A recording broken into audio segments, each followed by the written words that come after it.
Welcome to This Explainer. Today, we're going to unpack how the ancient philosopher Aristotle can actually help us navigate our hyper-connected, modern digital relationships. Look, we live in a world of instant messaging, endless feeds, and constant updates. Yet somehow, a lot of us feel more isolated than ever before. So, we're turning back the clock thousands of years to find some much-needed clarity. All right, let's dive right into the core of this conflict. In an era totally dominated by social media, can a connection that lives entirely online ever be considered a genuine friendship? I mean, think about the hundreds or maybe even thousands of connections you have sitting right there on your phone. Are those people actually your friends, or are they something else entirely? To answer that, we have to grapple with this kind of harsh but totally memorable truth from Aristotle, which completely upends our modern obsession with follower counts and friend requests. He famously stated in his Eudaimonia ethics that the man who has many friends has no friend. Basically, if you're casting your net endlessly wide, you're likely sacrificing the very depth that makes a relationship truly meaningful. Okay, let's jump into section 1, the necessity of friendship and why we need connection for the good life. Now, what's really fascinating here is that the ancient Greeks used this term Philia to describe a much wider network of connections than we typically do today. When we say friend, we usually mean a buddy or a pal, right? But Philia was the absolute bedrock of a functioning society. It covered the whole shebang, from your business partners to your siblings, and of course, your absolute closest, most intimate companions. And this is absolutely crucial. Aristotle actually believed that without mastering these relationships, we could literally never reach Eudaimonia, or the truly happy, well-lived life. Eudaimonia isn't just some fleeting feeling of joy. It's the ultimate goal of human existence. It means you've harmonized the rational and irrational parts of yourself to achieve a state of excellence. But here's the catch. You cannot achieve this alone. So the big takeaway here is that we are inherently social creatures. A completely self-sufficient, solitary person cannot actually be perfectly happy. Aristotle basically argued that even if you somehow possessed all the wealth, the power, and the health in the world, if you stripped away your friends, life would be fundamentally meaningless. We are literally built to share our lives. Moving right along to section 2. Aristotle's 3 friendship types: utility, pleasure, and virtue. This perfectly illustrates how our human connections break down into different segments. You know, not every relationship in our lives serves the exact same purpose. We naturally divide our time, our energy, and our emotional investment depending entirely on what a specific bond is built upon. Let's break this table down. We basically form ties based on 3 things: what's useful to us, what brings us pleasure, and most importantly, a shared respect for each other's intrinsic goodness. For instance, a friendship of utility is kind of like a business partner. You're cordial because it's mutually beneficial. A friendship of pleasure is like a passionate romance or, say, a really active weekend group chat. You hang out for the sheer joy of it. But a friendship of virtue? That is an entirely different beast. It's based on admiring the core character and excellence of the other person. When you compare these side by side, it's pretty clear. Those first 2 types, utility and pleasure, they're incredibly fleeting and circumstantial. When you change jobs, that utility friend naturally fades away. When you quit a hobby, the pleasure friend vanishes. And guess what? Aristotle says that's perfectly okay. But perfect friendship, that true gold standard of virtue, demands incredible time, intimacy, and exclusivity. It's durable, it's rare, and it's meant to be lifelong. All right, section 3. Mirrors and perception partners, or the friend as another self.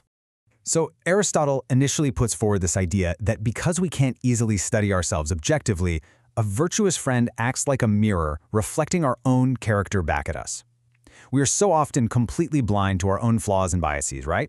So looking at a true friend, someone who is fundamentally a separate but similar self, allows us to actually see our own goodness, or lack thereof, reflected back in high definition. But if we dig a little deeper into the philosophy, a true friend is way more than just a passive mirror. They're actually a partner in perception who brings their own distinct worldview to the table. Think about it. A mirror just passively bounces back an exact replica. A true friend looks with you, not just at you. They engage your moral perception and treat your experiences as deeply relevant to their own. Think about the real-world benefits of having a perception partner. By navigating life alongside someone who shares your core values, but maybe has different life experiences, you both actively improve each other's moral framework. They confront you with these minor differences in perspective that totally challenge you to grow. This active engagement, this co-deliberation, it literally helps you achieve true self-knowledge.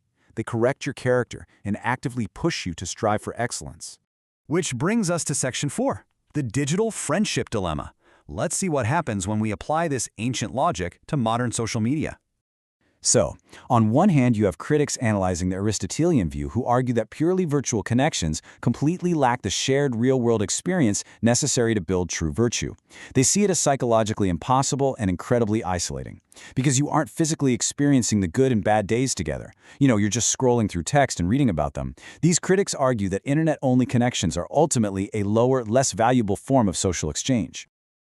But then, on the flip side, writers like Tim Madigan impartially point out that in a highly mobile society, digital tools like email are completely invaluable for sustaining those rare, lifelong friendships of virtue across vast distances.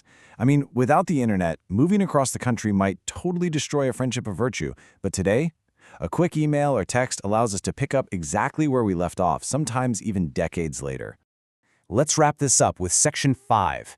Reconciling cyber-age connections, where we evaluate our own digital networks. So here is the modern reality we're dealing with. The crucial point is that while the internet constantly bombards us with superficial relationships of utility, it simultaneously gives us the unbelievable power to maintain the rare bonds that truly matter. You might have heard of Dunbar's number. It tells us we mathematically only have the brain capacity for a very small number of intimate friends. Social media tries to artificially inflate that number by feeding us endless connections of utility and pleasure. But if we're smart about it, we can use these very same tools to overcome the crazy mobility of the modern world and fiercely protect our closest companions. I love this old saying, make new friends but keep the old, for one is silver and the other is gold. It perfectly captures the Aristotelian ideal.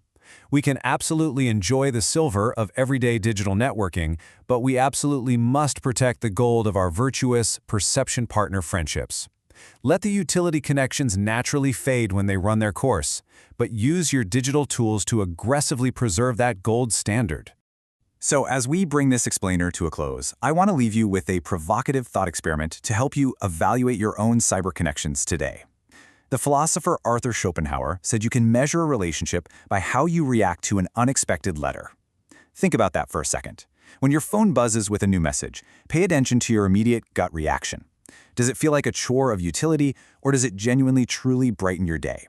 That feeling will tell you exactly where that relationship stands in Aristotle's hierarchy. Thanks so much for joining me to explore this fascinating topic. I encourage you to take a really hard look at your own digital network today.